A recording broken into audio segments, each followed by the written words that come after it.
What if I told you one rule-breaking idea created an entire car culture?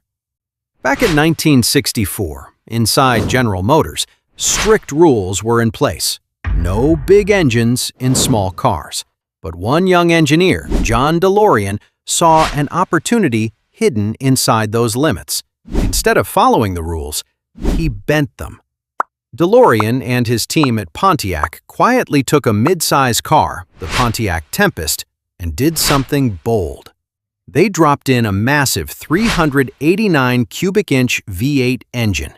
No approvals, no official green light, just pure vision. And just like that, the Pontiac GTO was born.